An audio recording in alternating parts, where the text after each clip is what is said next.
Assalamualaikum warahmatullahi wabarakatuh. Bismillahirrahmanirrahim. Alhamdulillahirrabbilalamin. Assalatu wassalamu ala asyrafil anbiya'i wal mursalin Sayyidina Muhammadin wa ala alihi wa sahbihi ajma'in, amma ba'du. Anak-anakku, seluruh siswa kelas 10 MIPA, MIPA 1, MIPA 2, dan MIPA 3. Alhamdulillah, rasa syukur senantiasa kita panjatkan kehadirat Allah Subhanahu wa Ta'ala, karena hari ini kita akan memulai kembali rutinitas kita, aktivitas kita, melaksanakan kegiatan belajar mengajar daring dalam situasi yang masih harus benar-benar kita jaga, masa pandemi COVID-19.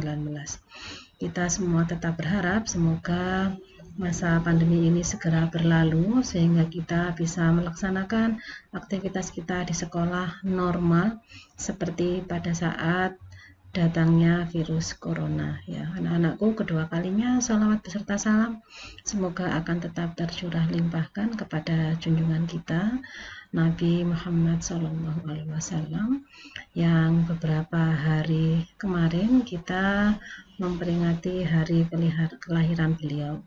Semoga kita semua bisa mencontoh sikap perilaku beliau sehingga kita bisa menerapkan segala sesuatu yang selama ini telah beliau laksanakan dalam kehidupan sehari-hari. Kita bisa melaksanakan dan menerapkannya juga dalam aktivitas keseharian kita. Amin, amin ya robbal alamin. Anak-anakku, seluruh siswa kelas 10 MIPA yang sangat Bu Arin banggakan, Bu Arin tetap berharap bahwa kalian akan selalu sehat ya. Jadi masa yang sekarang kita jalani adalah masih masa pandemi COVID-19, walaupun kondisi daerah kita di Kabupaten Pasuruan sudah berada pada zona kuning dan kita akan terus berharap zona kuning ini akan berubah menjadi zona hijau, sehingga semakin hari semakin kesini kasus COVID-19 di daerah kita di Kabupaten Pasuruan kita berharap menjadi nol, tidak ada kasus baru dan tidak ada kasus baru lagi pada hari-hari berikutnya. Nah, anak-anakku, beberapa waktu yang lalu kalian sudah melaksanakan kegiatan penilaian tengah semester gasal ya, dimana jelas pada kegiatan penilaian tengah semester gasal ini ada beberapa hal yang harus kalian capai, ada beberapa poin penting yang perlu kalian perhatikan. Yang perlu kalian garis bawahi adalah bahwa bukan saja kalian ini akan mencapai nilai 100, bukan saja kalian ini akan mencapai nilai 90, bukan saja kalian akan mencapai nilai 80 dan seterusnya, tetapi lebih ke prosesnya. Jadi kalau kalian memahami bahwa untuk mencapai nilai itu kalian harus melakukan apa saja, maka insya Allah harapan kalian akan tercapai. Jadi tidak mempunyai mindset bahwa saya harus dapat nilai 100, entah dengan cara apapun itu.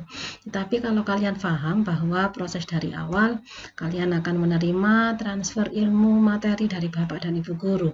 Kedua, kalian akan melaksanakan semua instruksi dari Bapak dan Ibu Guru. Kalian akan memenuhi seluruh tagihan dari beliau, maka insya Allah nilai berapapun itu, yang jelas jika nilai itu sudah sesuai dengan ketentuan, maka bisa kalian capai ya, tentu saja dengan cara-cara yang tidak dipaksakan, tetapi dengan prosedur yang memang sudah sesuai dengan ketentuan yang diberikan oleh seluruh Bapak dan Ibu Guru saat pembelajaran di kelas. Baik nak, kalian sudah bisa menentukan sendiri, kalian sudah bisa mengatur jadwal kalian sendiri, dan kalian melihat dari hasil seluruh nilai harian kemarin ya, dari mulai awal masuk bulan Juli sampai dengan pelaksanaan PTS Gasal di bulan Oktober kemarin, kemudian laporannya juga sudah kalian terima. Mohon benar-benar kalian cermati mata pelajaran mana yang masih nilainya di bawah KKM. Maka sekali lagi Bu Arin mengingatkan, segeralah minta nilai perbaikan atau remedi ke guru masing-masing, karena bagaimanapun nanti saat kalian akan menerima laporan hasil belajar akhir semester GASAL, tidak boleh ada lagi nilai yang di bawah KKM. Sekali lagi nak, proses ini harus tetap kalian jalankan. Tidak kemudian Bapak dan Ibu guru menyulap nilai kalian ya dari 50 menjadi 80, dari 30 menjadi 75 tanpa adanya proses remedi.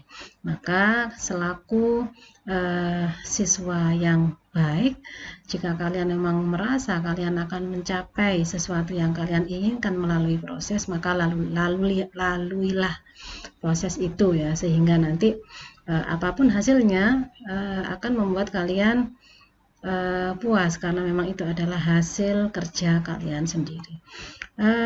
Baik, nah kita akan melanjutkan materi.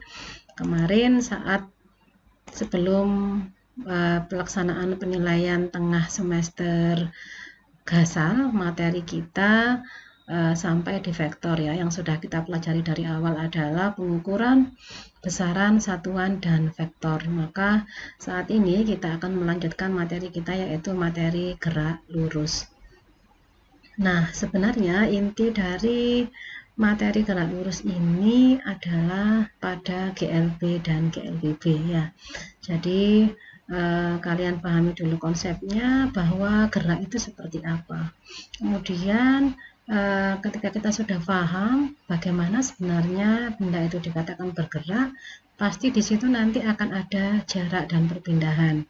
Nah, mungkin yang kalian tahu saat belajar tentang IPA ya, mungkin baik di SD maupun di SMP, jarak dan perpindahan itu bukannya sama ya Bu. Nah, nanti bisa kalian bedakan apa bedanya jarak dan perpindahan. Maka nanti sebelum kita masuk ke GLB dan GLBB, pahami dulu jarak itu yang seperti apa, perpindahan itu yang seperti apa.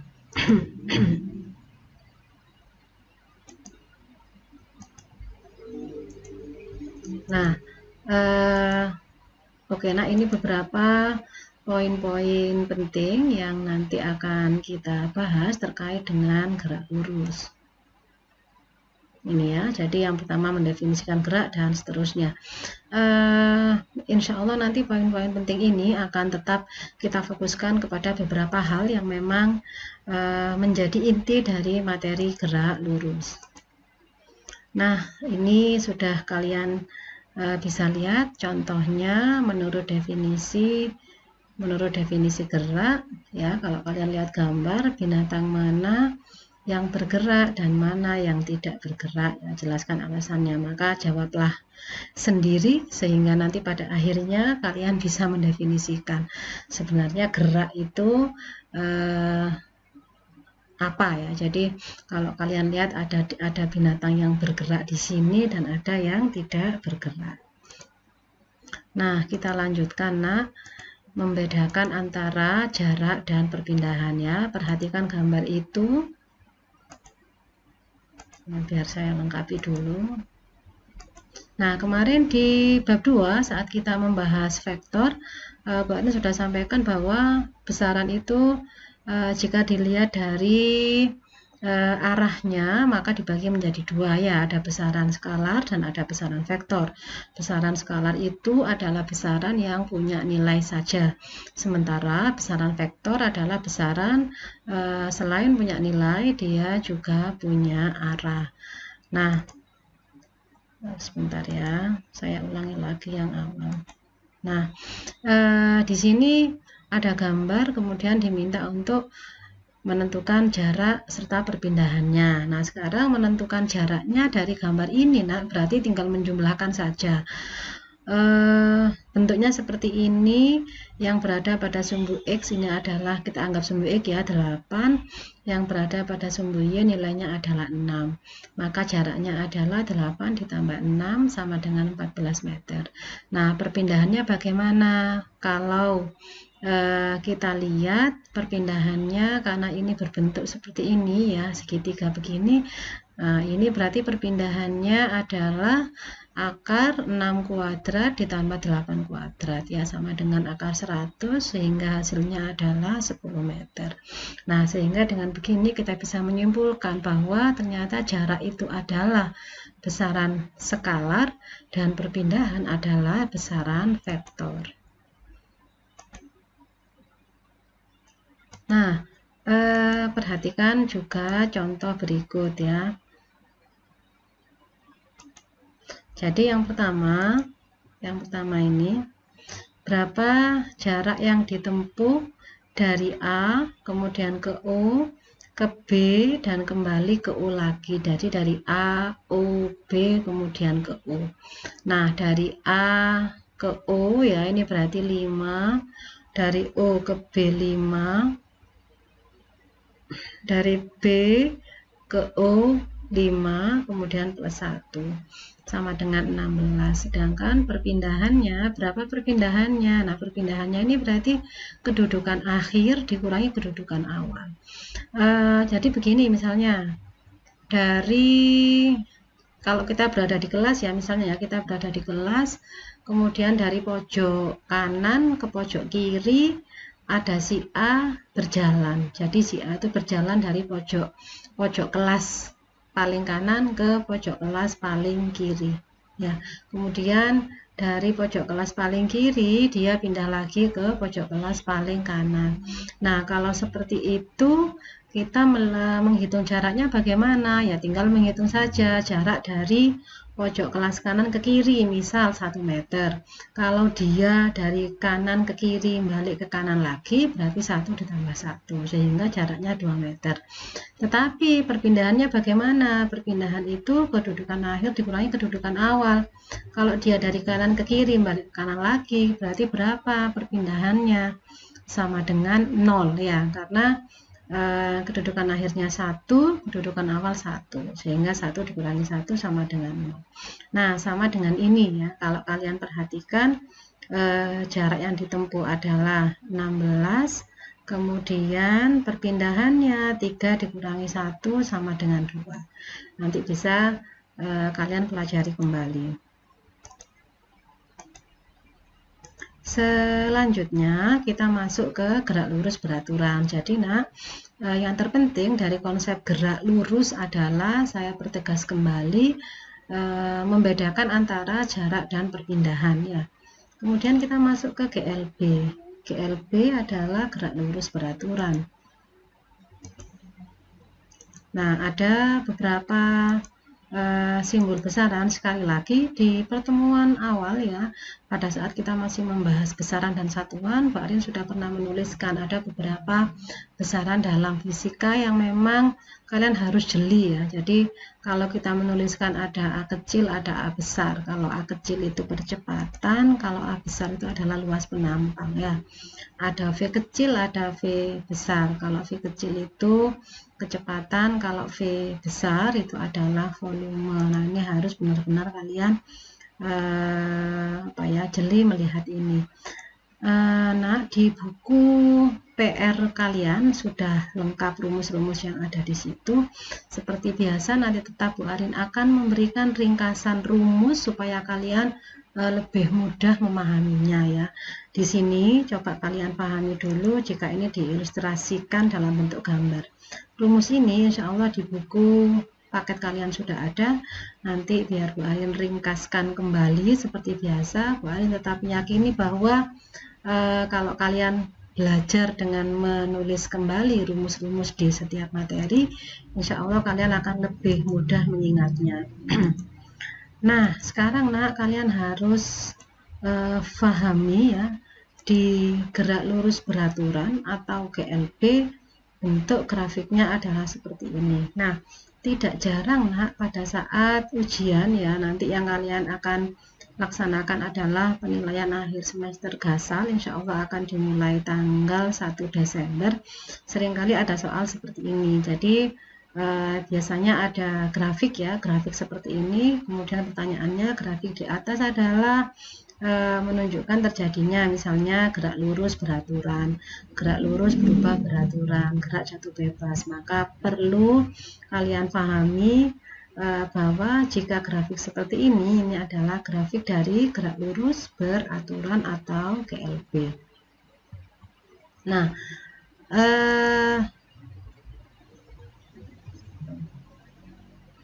ini adalah grafik pada gerak lurus berubah beraturan.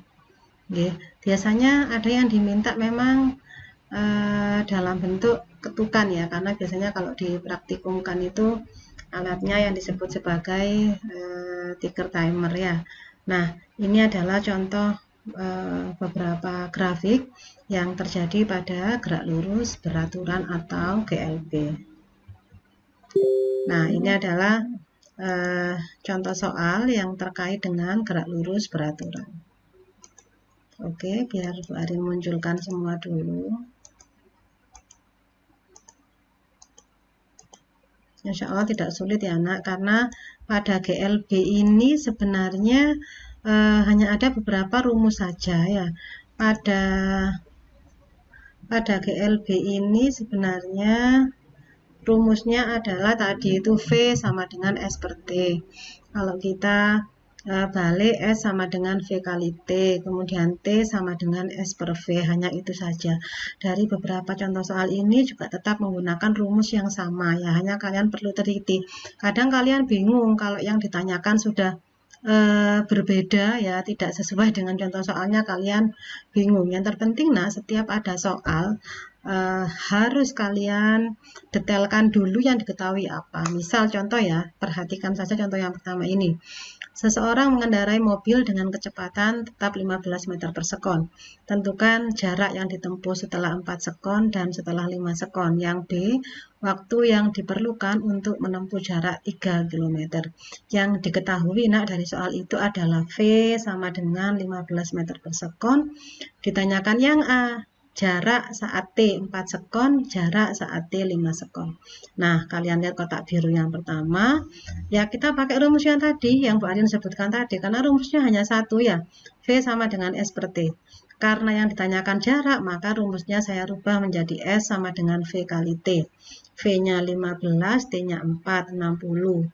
Untuk yang T-nya 5, 15 kali 5, 75.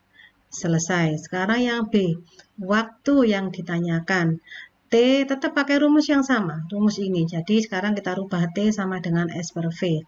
S-nya adalah 3000, kemudian V-nya, 3000 dari mana? 3000 dari ini.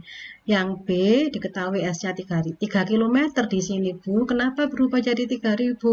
Di sini satuannya adalah kilometer. 3 km kalau kita konversi ke dalam satuan meter, maka berubah menjadi 3000 ya. Jadi 3000 meter dibagi V-nya adalah 15. Sehingga waktu yang diperlukan untuk menempuh jarak 3 km adalah 200 sekon.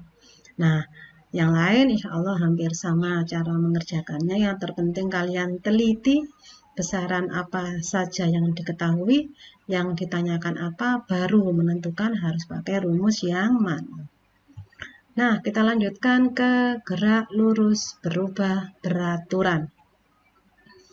Benda bergerak dengan kecepatan tetap. Nah, pada GLBB ini ada gerak dipercepat dan ada gerak diperlambat. Nah, pada GLBB ini tadi grafik yang sama tadi yang Bu Arin tunjukkan adalah grafik pada GLB, yang ini adalah pada GLBB. Nah, rumusnya yang GLBB ini lebih bervariasi ya, jadi kalian harus teliti. Insya Allah ini di buku PR kalian sudah ada semua. Sekali lagi, semua rumus ini nanti tetap akan Bu Arin ringkas lagi, dan kalian tetap harus menulis beberapa rumus ini di buku catatan kalian, karena tetap bagi Bu Arin secara pribadi, belajar fisika dengan menulis kembali rumus dan contoh soal itu adalah cara belajar yang paling cepat, dan kalian juga akan lebih mudah mengingat beberapa rumus dalam fisika. Nah, jadi yang tadi itu, bentar ya. Yang tadi ini adalah grafik pada GLBB dipercepat ya. Kemudian yang ini adalah grafik pada GLBB diperlambat. Nah, coba nanti kalian teliti kembali. Sebenarnya rumusnya juga sama ya. Sebentar. Rumusnya sama. Kalau yang dipercepat itu, sebentar. Kalau yang dipercepat itu semuanya ini contoh X sama dengan V0T plus setengah AT kuadrat. V sama dengan V0 plus AT. Positif ya. Nah, sekarang yang diperlambat. Yang diperlambat itu, nah hanya beda tanda minus ya nak ya. Jadi X sama dengan V0 kali T min setengah AT kuadrat. Kalau yang ini V sama dengan V0 min AT. Jadi istilahnya memang kalau yang dipercepat itu dengan tanda positif, yang diperlambat dengan tanda negatif.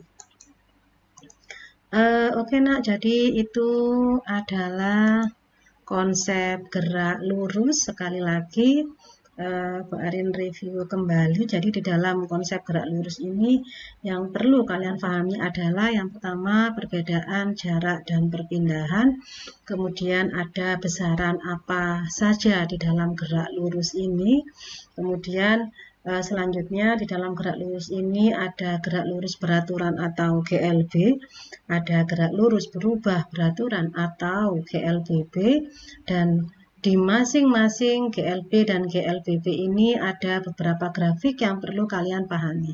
Kalau kita berbicara grafik, berarti dalam grafik itu ada besaran yang posisinya di sumbu X dan ada besaran yang posisinya di sumbu Y. Ini benar-benar harus kalian pahami ya, sekali lagi, karena di dalam soal ujian nak tidak jarang ada beberapa soal yang dimunculkan dalam bentuk grafik. Oleh karena itu, konsep-konsep dalam gerak lurus mulai dari besaran dasar, kemudian rumus-rumus yang ada di dalamnya, baik GLB maupun GLBB, beserta grafiknya benar-benar harus kalian pahami. Nah, oke, baik nah, itu tadi beberapa materi tentang gerak lurus. Setelah ini nanti seperti biasa, sama dengan materi-materi sebelumnya, kita akan meringkas kembali beberapa rumus dalam materi gerak lurus. Kemudian nanti kalian akan memindah rumus itu di buku catatan kalian, dan itu akan menjadi nilai tersendiri bagi kalian. Terima kasih ya, jangan lupa kalian pelajari semua materi yang sudah Bu Arin sampaikan. Kemudian kalian bisa membuka buku PR kalian, dan nanti kalian juga akan memindah beberapa rumus-rumus ke dalam buku catatan kalian. Tetap semangat belajar nak, jangan putus asa, dan doa kita semua semoga masa pandemi ini segera berlalu sehingga kita bisa kembali beraktivitas, melaksanakan rutinitas kita dalam kegiatan belajar mengajar normal sama dengan saat sebelum ada pandemi COVID-19. Terima kasih. Assalamualaikum warahmatullahi wabarakatuh.